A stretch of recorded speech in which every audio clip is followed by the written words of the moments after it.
Welcome to Season 6 of the Up To podcast. 9 years ago, Up To was formed as a live event series showcasing leaders who are as humble as they are successful. The humility piece is extremely important as we identify leaders who can inspire others. We try to focus our interviews on the non-business aspects of their lives, and in doing so, we have found there is a real thirst to explore their hearts and minds in atypical ways. Our host, as always, is the founder and creator of Up To, Adam Kaufman. And on this episode, we are joined by our special guest, Lou Shapiro. We'll be right back.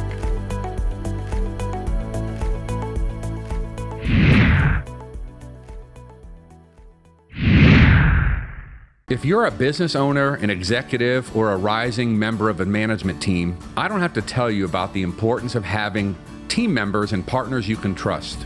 A firm that I've worked with for years and have trusted myself to refer my colleagues to is VividFront, an award-winning digital marketing, branding, and website development firm based in Cleveland, Ohio, but with clients all over America. VividFront's focus is on scaling brands digitally. They create holistic, return on investment centric strategies and solutions for middle market companies who want to grow.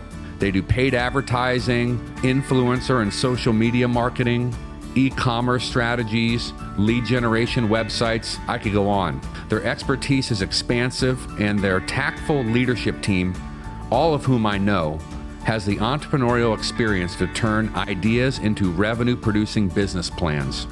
Yes, I am reading a script, but I will tell you that I sought VividFront out for this podcast because I already believed in them, seeing what they did in the marketplace. So if you're seeking a partner to take your business to the next level, or if you're looking for an opportunity to work for a top agency with an amazing culture, truly an amazing culture, check out their website at vividfront.com or send me a note and I'll introduce you to my friends who run the company there. VividFront, great organization.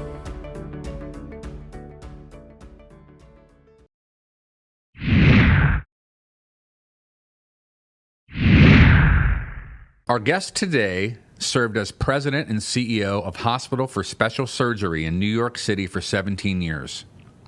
An orthopedics hospital, HSS has been ranked number one in the nation for 14 straight years, all during our guest's tenure as CEO there.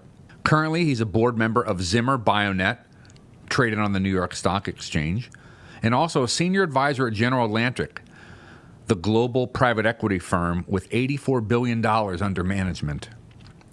Today's guest also works with smaller organizations and entrepreneurs as a board member, as an advisor, and as a helpful listener to several startups and early stage technology and health companies. I've seen that in action myself. He's one of the most strategic thinkers I've ever met. Clearly, his time as a McKinsey consultant has stuck with him decades later. He earned both his undergraduate and master's degree in health administration at the University of Pittsburgh, and he is considered to be one of America's foremost hospital executives. He and his wife have one grown daughter, and our guest today shares two key attributes with me. We both enjoy cigars from time to time, and we both love the greatest franchise in American sports, the Pittsburgh Steelers. Lou Shapiro, welcome to the Up To podcast. What have you been up to? Thank you. What have I been up to? So I've been trying to get settled in this new chapter of my life. As you know, I retired from HSS back in September. So I've like I always do, for something that's complex, I tend to be overly structured. So I've laid out a game plan on how I want to prioritize things in my personal life and continue to contribute to helping advance the state of the healthcare industry, and do that in balance as I embark on the next few years. So I think I'm in a good place right now. You really are methodical about these big decisions. I plan on delving into that with you, like how do you go about making big decisions? But you're also, rather young to be retiring. I mean, how did you go about that big decision, given that I'm sure you had a long runway ahead if you wanted to have it there? Yeah. So my original intention when I moved to New York and took on the job at HSS was to stay there for the duration, and the duration was defined as, till I was 65 plus or minus. So I had envisioned a 20-year run. And obviously I finished after 17 years. And the catalyst for doing this was, when the pandemic hit, my wife left New York, came back to Pittsburgh. So I thought, I didn't, it wasn't, she was happy here, her daughter's here. Here is Pittsburgh. Sure. You live in Pittsburgh. Here, back. Great American city. Yeah. Yeah, fantastic. I'm sure we'll talk more about that. So I started to commute a lot from New York to Pittsburgh and back to New York again. And I really just didn't want to continue to do that for a couple more years. So in the middle of 21, I started talking to the board about kicking in gear our succession planning efforts. And we started that in the middle of 21, and we finished it in September of 23, and I came back home. But on the other hand, I think there is a period of time that is too long to be CEO. So in hindsight, I think I left at the right time. I had a successor. We had a successor in place. He was ready to take over. I had accomplished a lot, but no matter how good of a job you may be doing or that you may think you are doing, after a certain period of time, I think you get used to functioning in a certain manner. Yeah, and comfortable. Not that things need shaken up, but it's always good to you bring new ideas in the organization. So I think it was the right time for me, and I still have plenty of time left to do something else. Right. No, so it's very So I think it was personal reasons was the catalyst, but I think professionally speaking, it was a good time to do it. Very enviable that you can retire young to have a lot of time, God willing, to do other things. I often described from a business, specifically technology standpoint, the COVID years effect to be accelerating inevitable change. That applies to your career because what you just said, it was inevitable eventually you were going to be retiring. COVID and the kind of related symptoms, your home, being in Pittsburgh, your wife wanted to be back, it accelerated the inevitable change as well. Yeah, absolutely.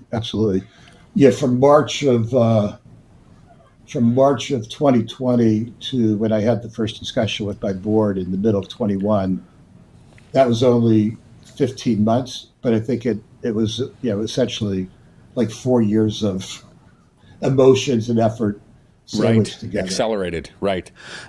Give us a quick snapshot. I'm quite familiar with your career, but for those who aren't familiar with Hospital for Special Surgery, when you were leading it, how many employees, how many patients, if you're allowed to talk about the revenue, give us the scope of this massive role that you played actually leading such an institution.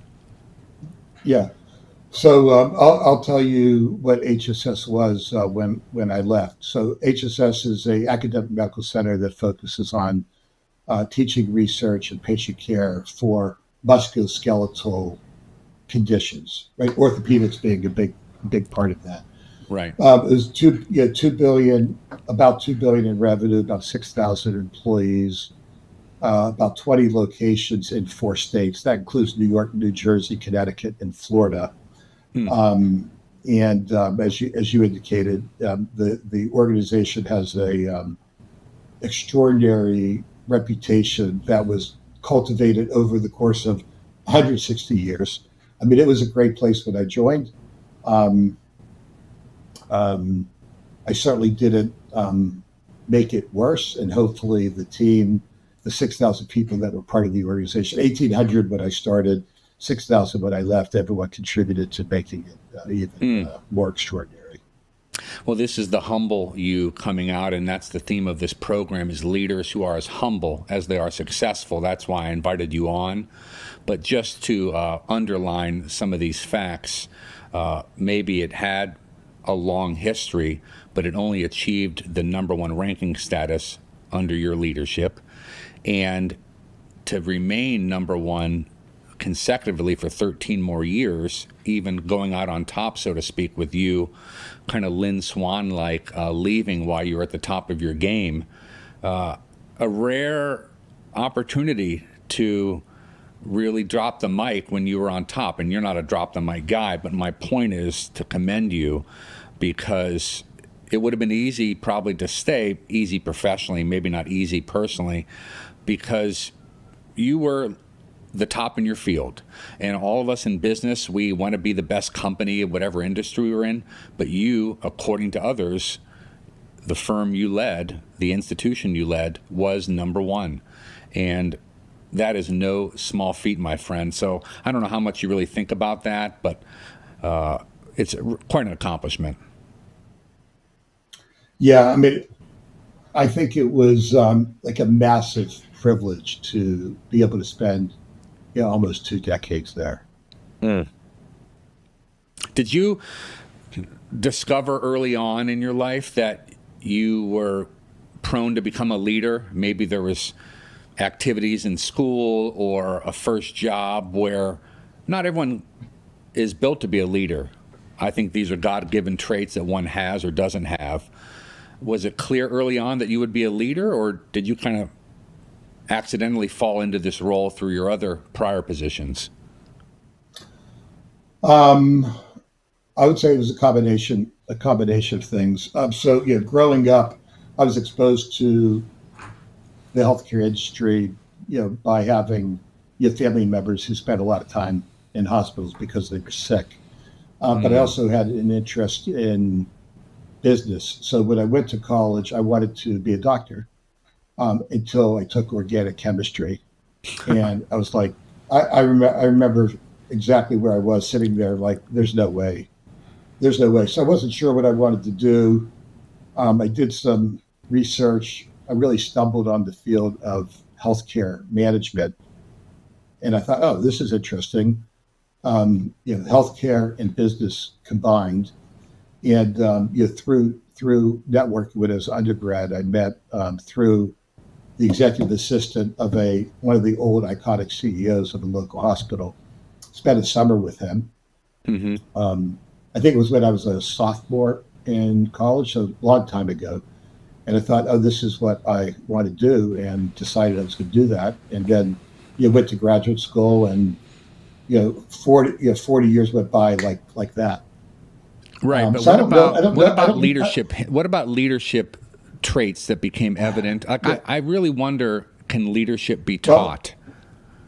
And I'm not sure. I don't know. I don't know about that. I could say maybe I had a gravitational pull to it. I joined the fraternity in college, right in the beginning of my first semester of my freshman year.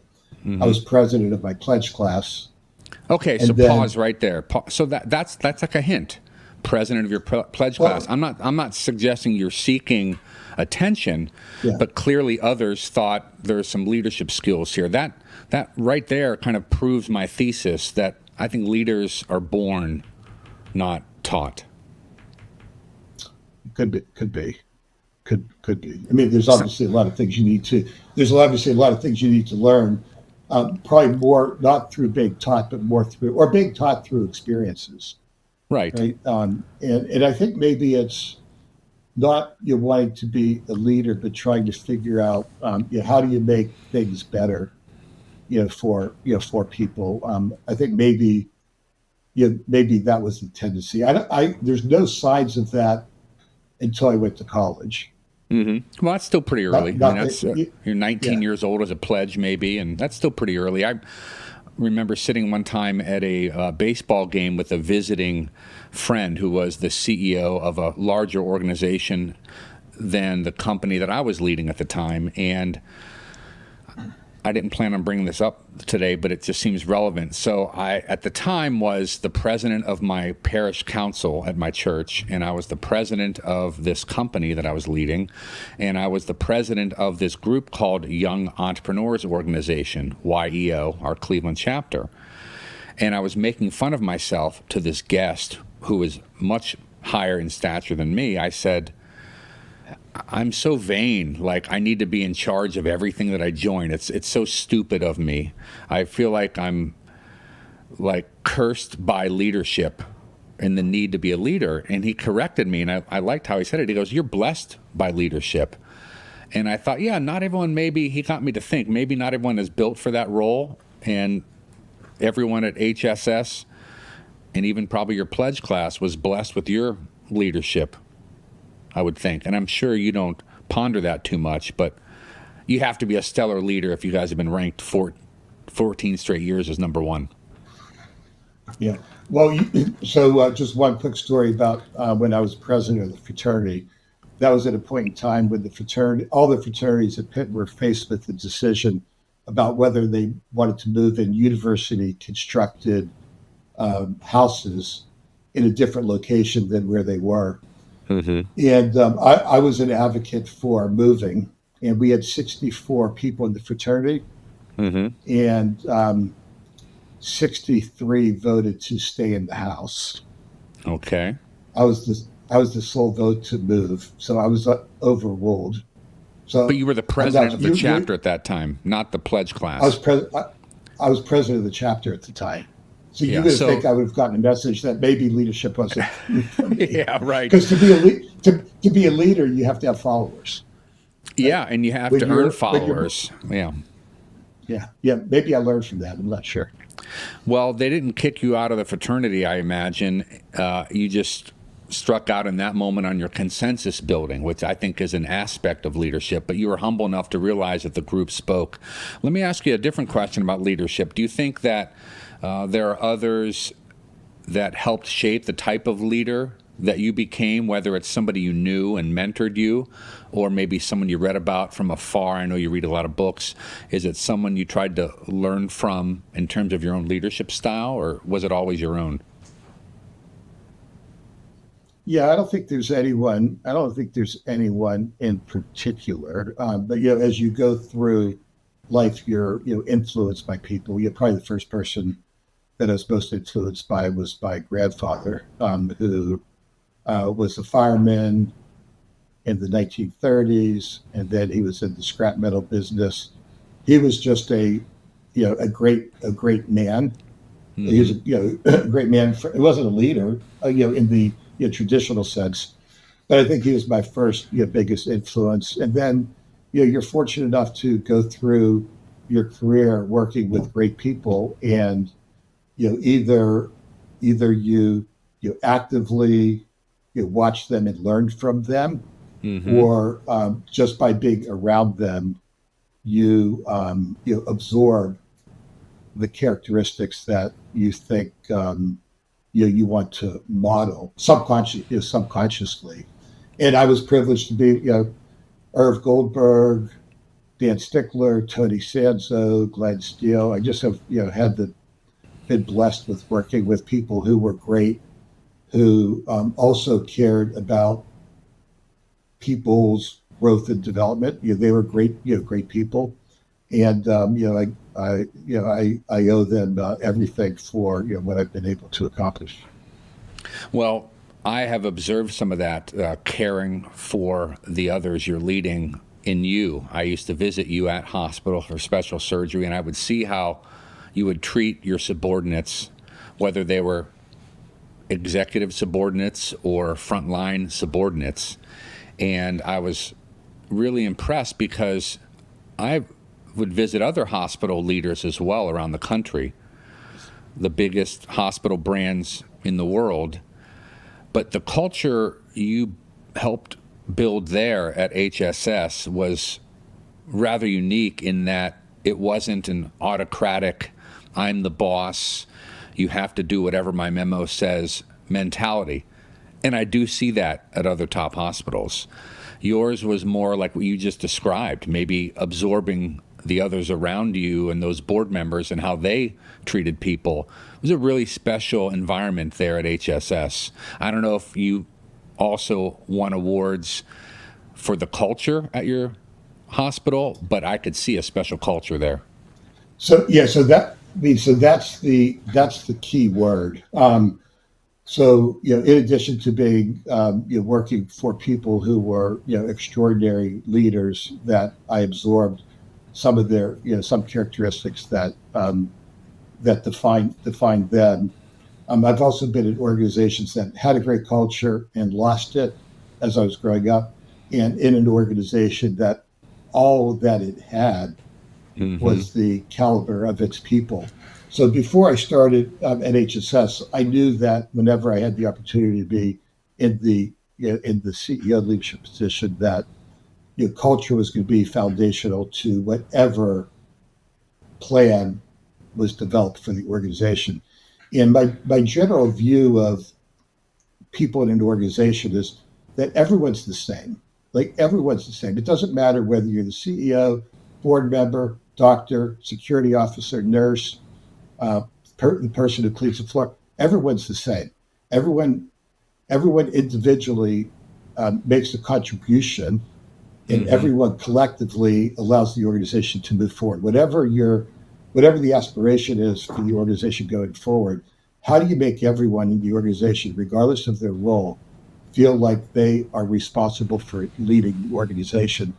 And that's there's 100 ways to define culture, but that's how do you create the environment that causes that to happen? And if you're able to create the environment that causes that to happen, then I think any organization, whether it's a hospital, any organization, no matter what service or products they're making, that organization can perform at a higher level than if it didn't have that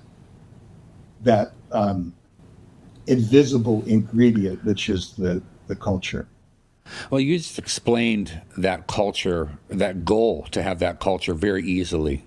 But that's sadly not the case with a lot of companies or leaders, the ethos that exists within the accomplished leader. Again, this is illustrating why I wanted to talk to you today, because you are that special type of leader. Where do you think that philosophy came from? Was that just inside you? Did you read some great case study? No, listen. So my first job was at a great organization in Pittsburgh, Allegheny General Hospital. And that organization grew through acquiring a bunch of hospitals, and it grew beyond its capabilities. And let's just say leadership wasn't where it needed to be. So that was an organization that had a great culture. And because of a variety of factors, it lost that culture. Like, I was there. I saw it when it was at its prime, and I saw it when it lost it. And that shook a few of us to our core. So I said at that moment, and this was probably in, let's call it 1998. Okay. I remember exactly where I was. I said, whenever I have the opportunity to be the top decision maker, I am never going to let lack of culture stand in the way. And that's what I decided way back then. Whenever I got to the point where I could decide how the organization was going to be run or led, that culture was going to be the foundation. And it's not, I occasionally thought of writing a book on it. Right. But it would be a very short book. I mean, it's not that complicated, right, to do. But it's hard to achieve. Yeah, it's really not hard to achieve. I don't really understand. That. I think that any leader who believes, first thing you need to do, you need to believe it's important. No, you need to believe it's critical. It's as critical as having an AI strategy for your organization, right? So you have to believe it, and then you have to lead that demonstrates you believe it. And the people in the organization need to receive that action, and then you join the party, if you will. Walk the walk. I don't think it's that complicated. Well, that's because you're good at it. I often tell people around me that the things that we're good at, we think, oh, it's no big deal. It's not that complicated. Like folks say to me, oh, after I give a speech, that was a great speech. And I say, well, I just talked. But that's just something that I happen to be talented in. The list is very long of things that I'm bad at that I envy others who can do it. For you, creating culture seems like no big deal, but 6,000 people, $2 billion in revenue, who knows how many patients coming in, you did it. It is hard. You know the book Good to Great. It's like one of the best business books of all time. Jim Collins. It's on the shelf, yeah. Yeah, it's on the shelf, of course. I also like what I see back there, a little Super Bowl art from one of the Steelers' great wins.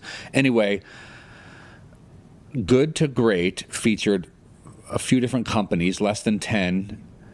One of the companies actually ended up not surviving, and that was Circuit City. Remember the Circuit City, the electronics company? But it was being featured in Good to Great as one of these stellar, amazing companies with a great culture and great product and great services.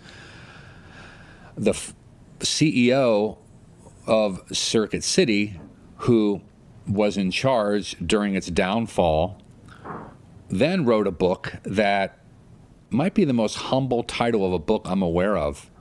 The title of his book was Good to Great to Gone, referring to their placement in Good to Great, but then also reflecting on maybe what didn't work in the end. Just amazing. So hearing you talk a little bit about how, oh, it's no big deal, this is all that we did. It's hard to do, and it's hard to sustain. So one of the things I was thinking about preparing today, Lou, was I looked at your LinkedIn profile. I'm still addicted to LinkedIn. I think it's a great platform. Even after Microsoft bought it, I just think it's even better now. But your description of what you are now, professionally speaking, or what you do, leads at the intersection of strategic growth and business transformation. What does that mean? What is that intersection? I'm reading that. What does that mean? The intersection of... Yeah. So I think that is aligned with Good to Great to Gone, right? So, what's the best way to describe this? So I'll use a process that we deployed at HSS to describe it. So,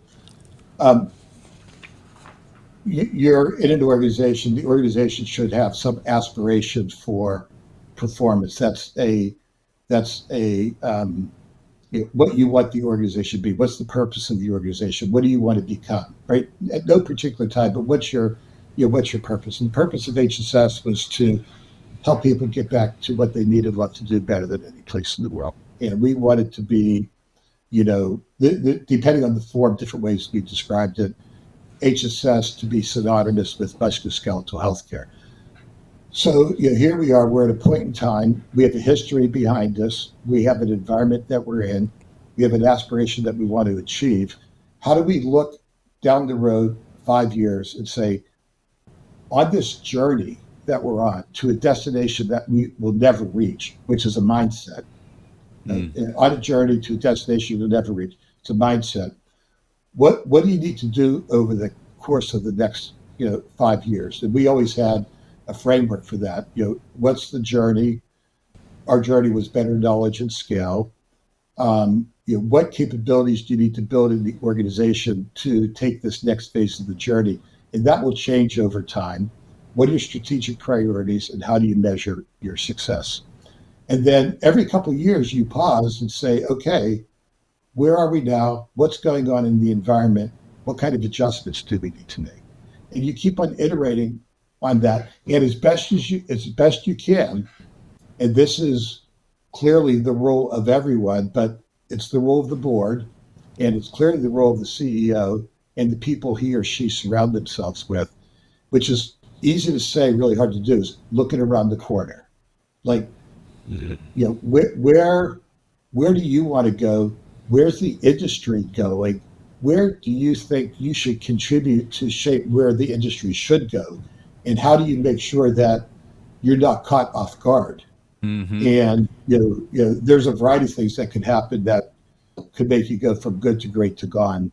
And you just have to be looking far enough ahead, looking around the corner, looking at all the things that could go wrong, and making sure that you're managing to that. So I think that's what did it say again in my profile?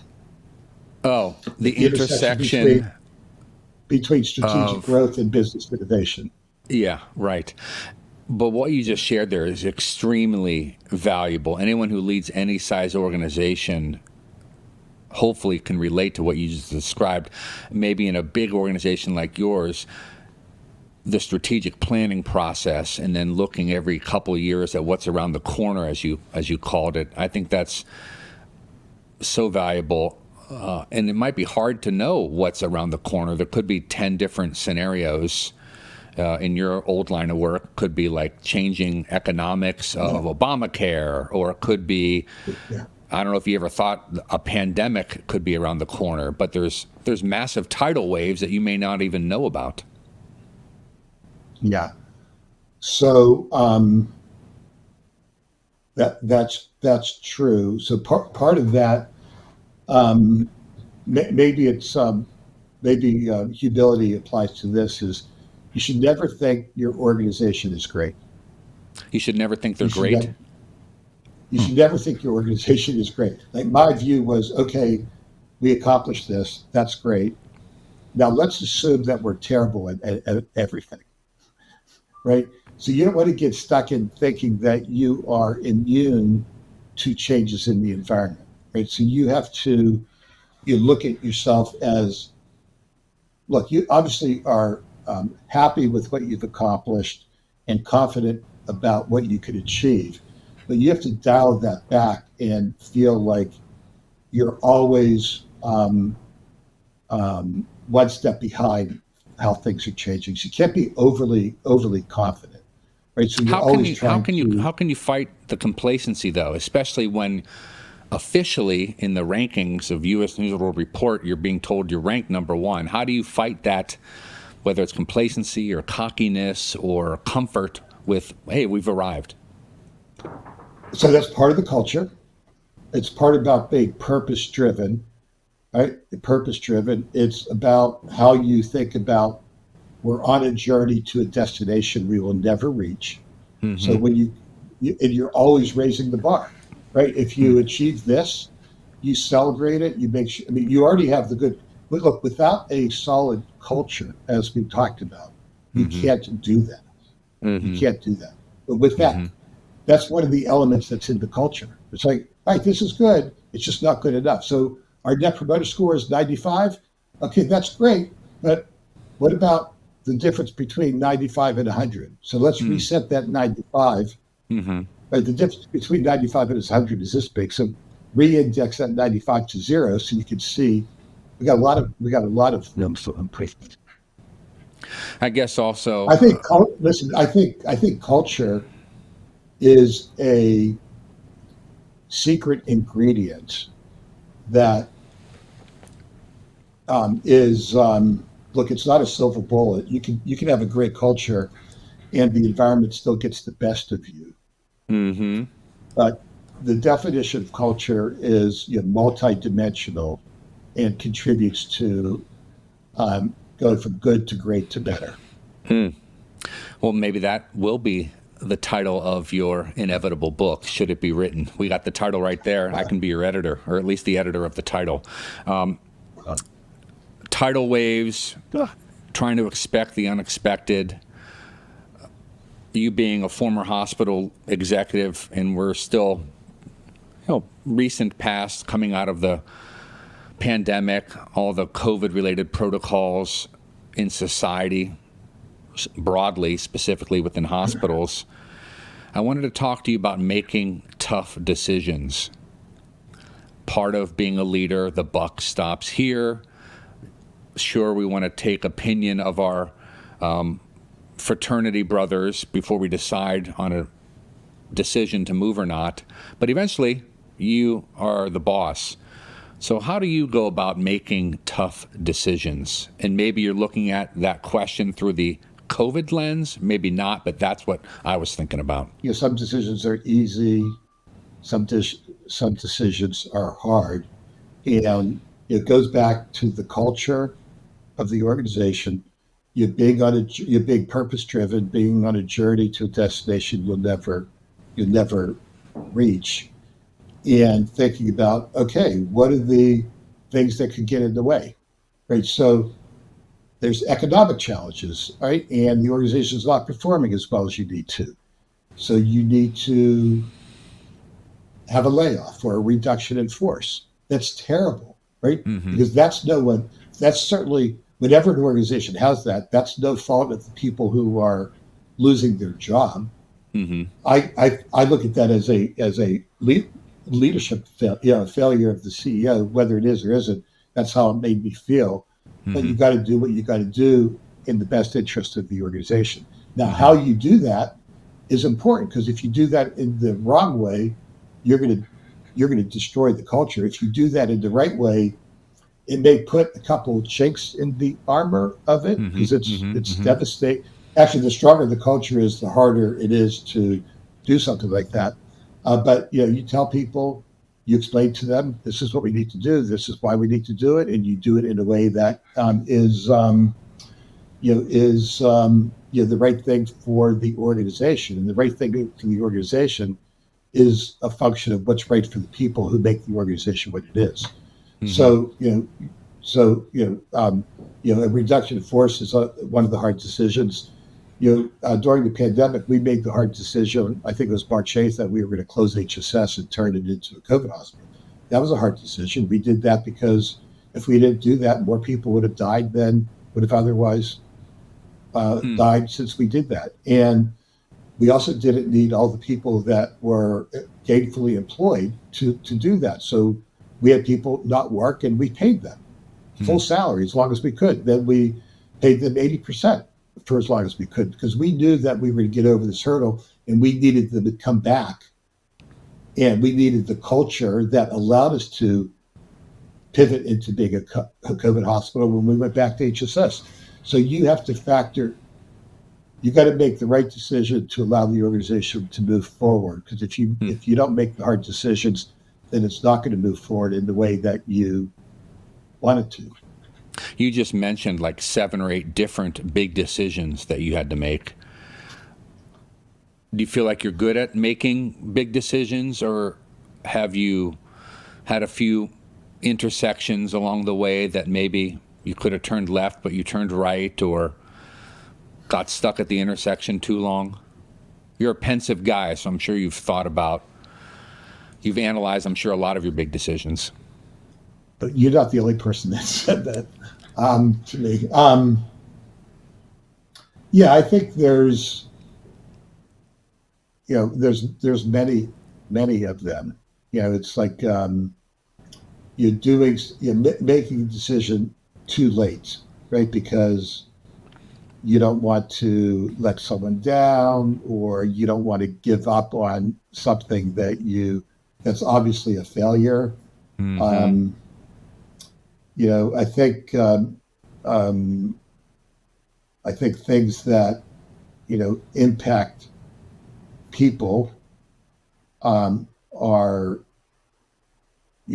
sometimes hard decisions to make. It's not uncommon to make those decisions later than you should. But I can think of a few.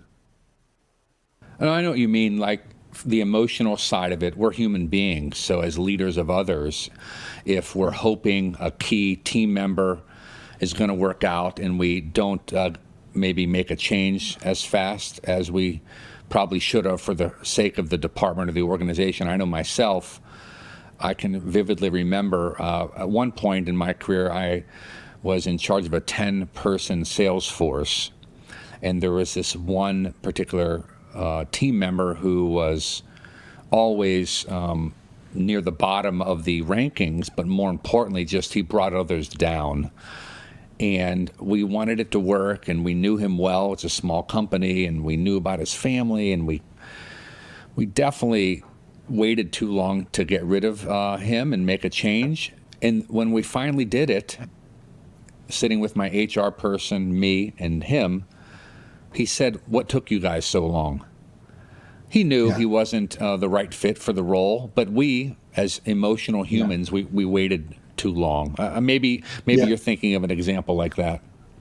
Yeah, but it's also going back to something we talked about before. I think that's also, broadly speaking, why there is a point in time when there should be a leadership succession. So it would be interesting to go back and study great organizations that had a successful leadership succession plan, and the new CEO made a lot of changes. Right. I think that would be interesting. I think you'll find that that's the case, and because there's all those things that are legacy things that you did during your tenure that aren't as good as they should be. Yeah, and often in privately owned companies, not HSS or hospitals, but other businesses that a founder creates, there's something called founder syndrome, where the founder thinks that his ideas or her ideas are always going to be awesome, and everyone else thinks because it's the founder's company that it's always going to have to be that way. But that can often constrain growth. Yeah, I think there's a parallel to that to very long tenured CEOs. Very well tenured CEOs or very well tenured professors at universities, maybe even. Yeah. By the way, what do you think of what's going on at schools with all the protesting? I mean, I'm so surprised that it's a current topic, but the rather large crowds at all types of schools that seem to be really creating talk about a leadership challenge for the leaders of these universities. What if that was happening at HSS? I mean, how would you deal with competing factions with passionate views, both sides certain they're right? It gets in the way of daily productivity. This is a major leadership challenge at several of the top schools in America this spring. Yeah. It's unless you have been walking in their shoes or sitting in their seat, it's really easy to be, a critic of, they should have done this, they should have done that. Why aren't they doing this? I don't know. And there's nothing that I have any experience with that is anywhere near on that order of magnitude. However,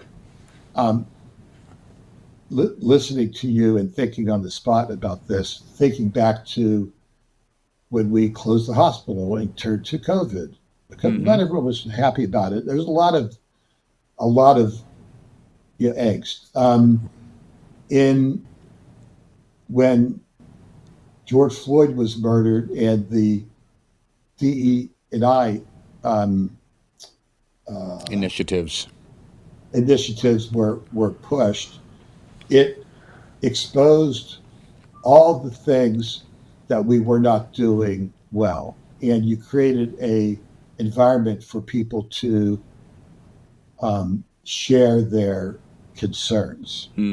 So I think when you have things like that, and again, not to even compare anything that I've gone through with that, but when there's something that rocks people to their core, and if they don't have a way to share how they feel in a productive manner, they're going to share how they feel in a manner that they think is productive, but may not be productive to the organization that they're part of. And I think, again, that goes back to culture, which is communicate, be authentic, be visible, be transparent all the time, and be that way when things are going well. You can't just decide to do that. That's what I learned growing up. you can't do that when things are going bad. It's too late, right? You have to set that foundation, culture, multidimensional, right?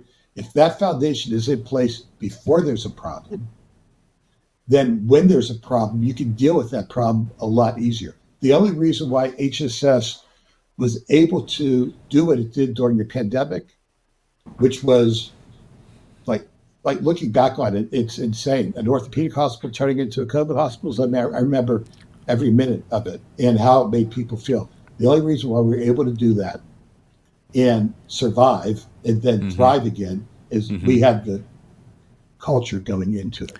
The foundation was strong, and yeah, that's so enlightening. If you do that work early on, the foundation, like in a house, can withstand the storm. Pandemic being a storm, a little bit better. Or whatever the definition of the storm is. If once the storm occurs, it's too late. You got to just run for cover.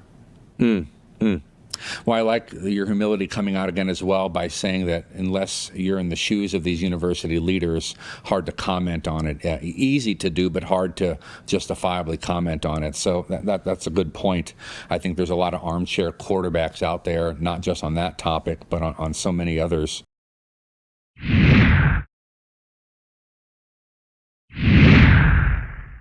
I'm grateful that Calfee, Halter, and Griswold has once again agreed to partner with us. With offices in Ohio and Washington, D.C., this full-service national law firm focuses on all aspects of business and the law, including corporate and finance, intellectual property, and government relations. Let me be clear. I actually approach companies with whom I would like to partner. We just don't accept marketing dollars from anyone. I have been referring my CEO and entrepreneur friends to Calfee for years. I really believe in the firm. One of their notable practice areas is in mergers and acquisitions. And recently, for instance, I introduced a successful entrepreneur in the Midwest to Calfee when he told me that a European-based conglomerate wanted to buy his business. Calfee works with large corporations as well as privately held companies throughout the U.S. and Canada and in Europe and Asia too. So whether it's selling your own business or the more routine needs of creating your first will or anything in between, this firm can really do it all in terms of legal needs. Once again, the firm is Calfee, Halter, and Griswold, and you can find them at calfee.com or on the Up2 Foundation website.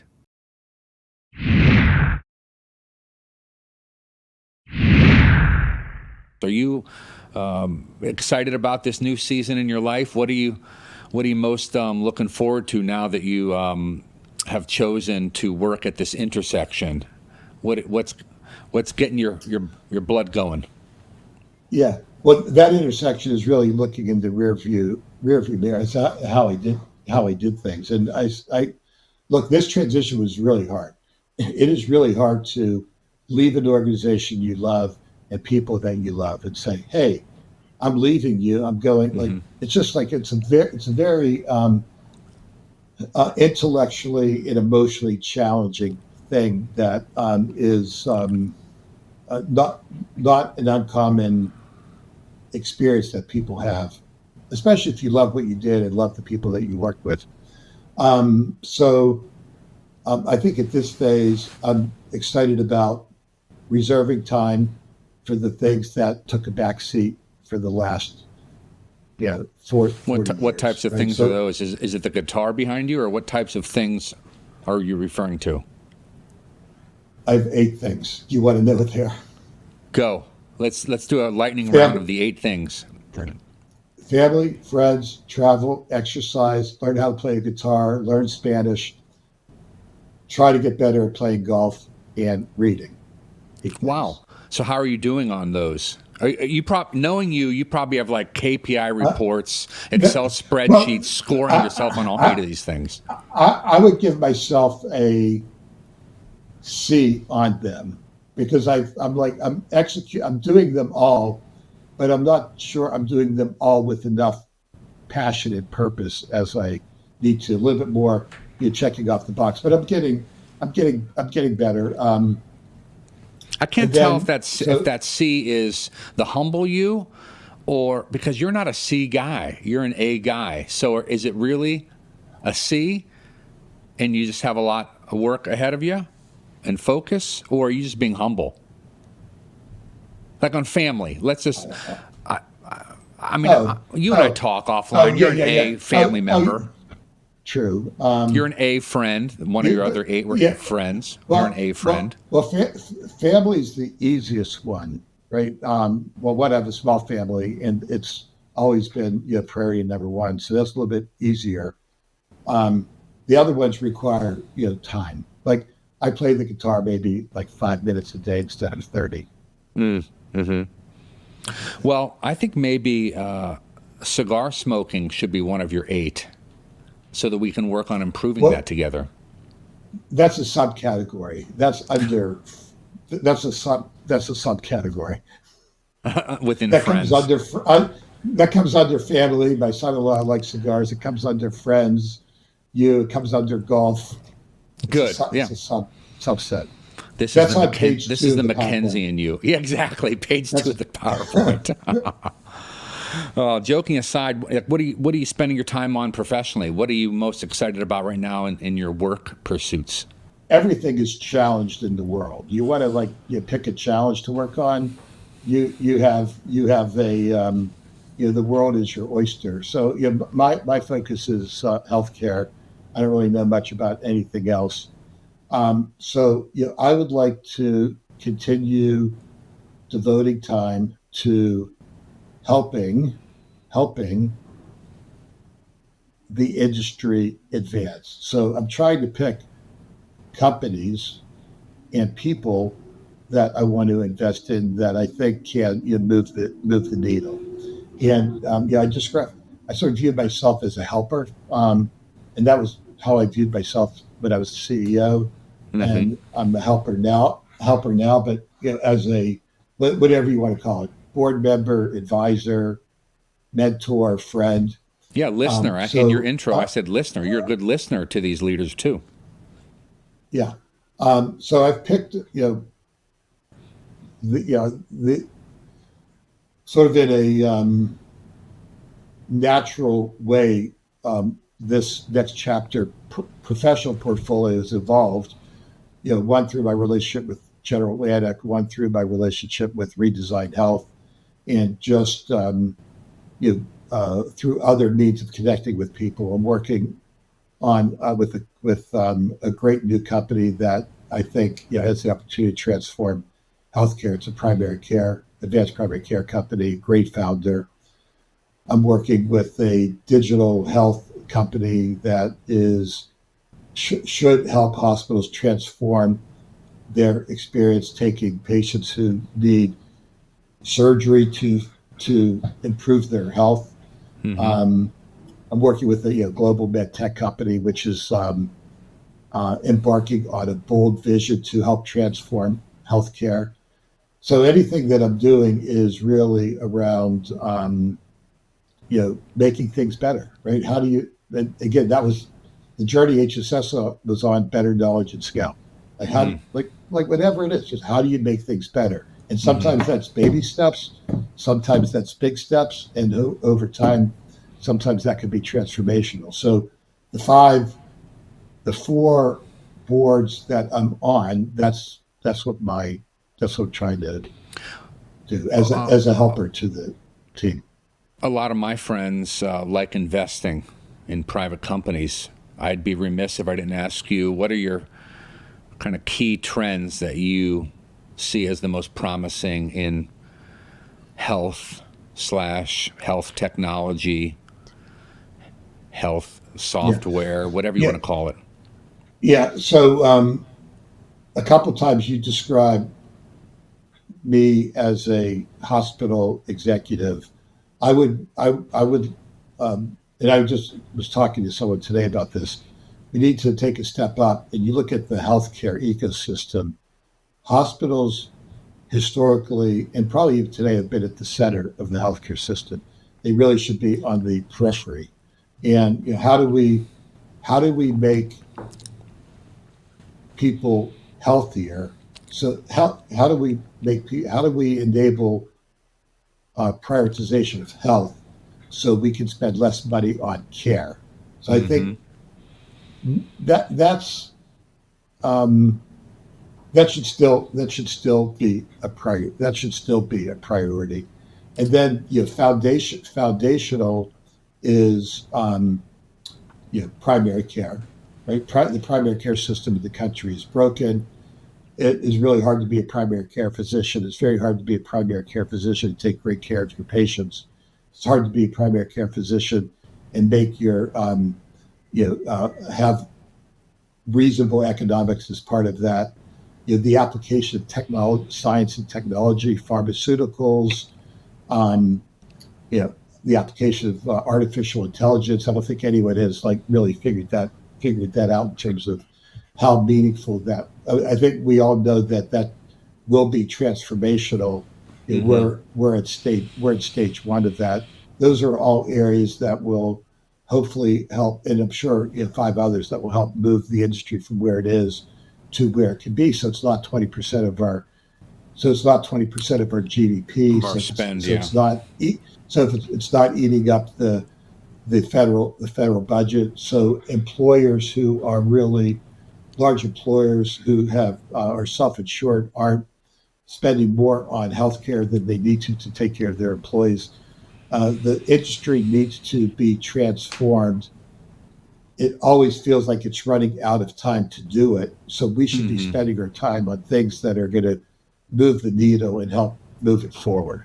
I guess I was, and thanks for that. That's commentary on the industry of healthcare delivery in America.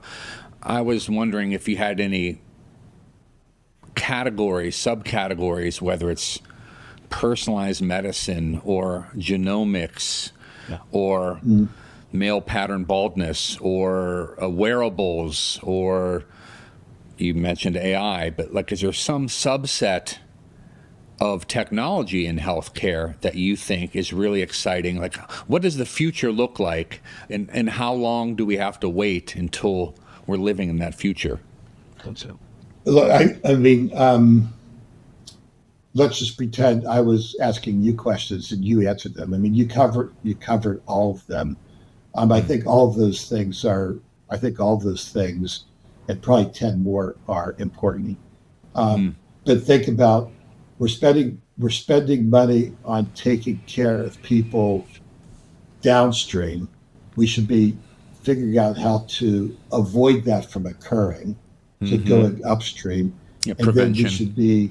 then we should be taking care of them in a more efficient way. Right? Yes. Wearables, home care, alternate sites of care, remote monitoring. There's so many things, but just like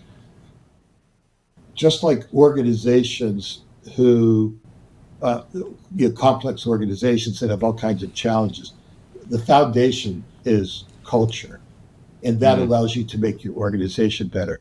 The foundation of healthcare is going upstream, so you don't need to spend money downstream, but when you're downstream, doing that more efficiently. And it's like all the things: robotics, AI, genomics, pharmaceuticals. Those are all relevant. I'm not an investor, and I don't. That's fair. I don't mean to put you on. I don't mean to put you on a spot about that. But thanks for your comments. Speaking, you did say of organizations that have challenges. One such organization with a challenge, I recently saw that the Pittsburgh Steelers have literally the hardest schedule next year. How do you think our beloved Steelers are going to do in the fall? Well, listen, I have had the privilege of going to 2 Super Bowls, one that they won, which is that one. Cardinals. Steelers Cardinals 2009. And one that they lost, which was, I forget which year, it was when they played the Packers. And I would say only a few short months ago, I thought, all right, two's pretty good, but there's not going to be another one that I'll be able to go to, because I thought the team was falling apart. But there you go. Being a sideline your critic. You don't really know what's going on. And then you got the owners and Tomlin, and they had a game plan. And then all of a sudden, the quarterback situation changed. They had reportedly the best draft in the league. I saw that. They've always had a great culture. Right? The Rooney family, one family. You got the solid culture. It's a people-driven organization, right? It's all about people and strategy. Three coaches in 60 years. That's all about people. Three coaches in 60 years. So they have all the ingredients, and if you have all the ingredients, you can. Look, if you have a great team, any great team can beat any other great team on any given day. And I think it's good to have a big challenge. So I think you're going to be going to your third Super Bowl. You're going to your third Super Bowl. I think I'll go. I won't tell you how old I am, but I'm probably older than you think. But I think I'm going to go to another Super Bowl in my prime. From your lips to God's ears. Well, listen, I think that it has been a gift. This hour goes so fast that I can't believe how much we covered. I'm grateful, Lou, that you gave us some of your time today. And I'm going to really delve into what we discussed because there's a lot of learnings that I know our listeners and our viewers will take to heart. And I plan to study them myself. So thank you for giving us some of your wisdom today. We're really fortunate. Thanks. It was good to be with you. Sorry that I couldn't be there. We'll do it another time in person, maybe in Pittsburgh, maybe with cigars. Okay. I'm in. Thank you for listening to the Up To podcast. We aim to showcase superachievers who remain humble in the hope that their stories will inspire others to remain humble throughout life's journey. For feedback, guest suggestions, or any other inquiries, you can email Adam Kaufman directly at adam@up2foundation.org. That's adam@up2foundation.org. A special thanks to our longtime sponsors, Vivid Front and Calfee. And don't forget to like and subscribe to Up To wherever you get your favorite podcast. BLC Digital Strategies proudly produces the Up To podcast, located right outside the nation's capital in McLean, Virginia. Visit blcdigitalstrat.com for all of your podcasting needs. We'll see you next time.